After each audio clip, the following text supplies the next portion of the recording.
get the majority of my time in the state of Florida, with my original, that's where I'm from. And since I came in Birmingham, I've had to face challenges that if there was not have been favorable employers and skills also.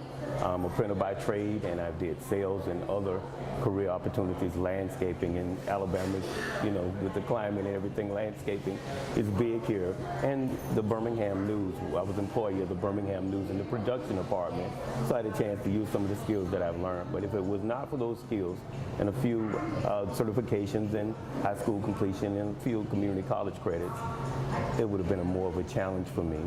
You know, one of the biggest challenges I did face here is that temporary services. There's a lot of temporary services here, and they're needed entry level.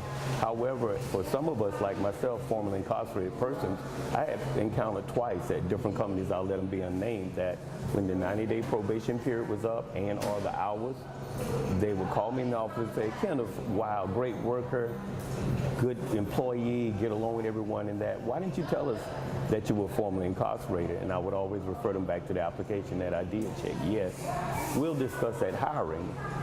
We'll discuss that hiring. And they would say, well, we didn't know this, and even though it's not serious, but we feel as though that it wasn't a full disclosure, and we're sorry, we're going to have to go to the next candidate. Now, mind you this, I can work temporary services for insurmountable time, call during the holidays, get snowed in some of these companies. But when it comes actually time to hiring, there's been we're sorry because of the fact of that you didn't fully disclose. Temporary means temporary. Well, I could be there 2 months, I could be there 3 weeks, I could be there for 90 days. And I've had 2 encounters in the past 10 years that I've been here that when it came to the hiring portion, they would call me in and use that my pass, as an excuse not to give me a commitment or to offer me a job. But however, in my incarceration, I have acquired, I have learned, I'm a bilingual. I've renegated and got my college transcripts back because I'm planning to go back to school. I'm a licensed driver, I'm certified. I'm a worker, you know, and they'll be like, wow, well, based on previous experience and what the company climate is, we have to check back with you. And then we'll get, some of us and myself have letters and says, thank you, Mr. King, for coming in. We have decided to move to other candidates. We appreciate it.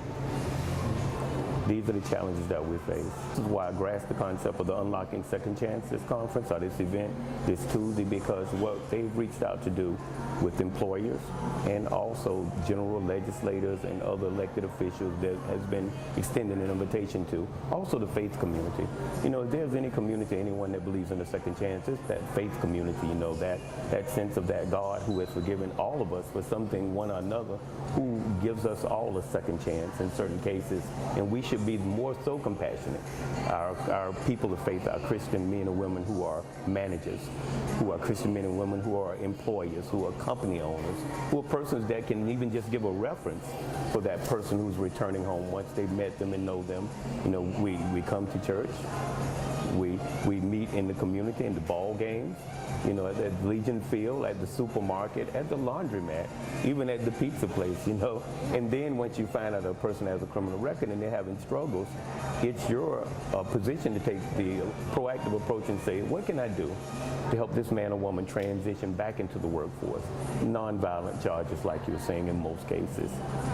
Right. So that's really, you know, moving into the upcoming event that you're right. The Second Chances. It's being conducted by Prison Fellowship and also the Offender Alumni Association, the group that I'm a member of.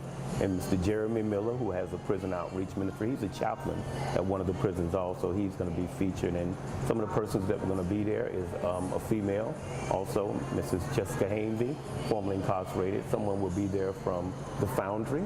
There are persons there. I believe one of our attorneys and or our elected officials is going to be there also, and definitely some churches.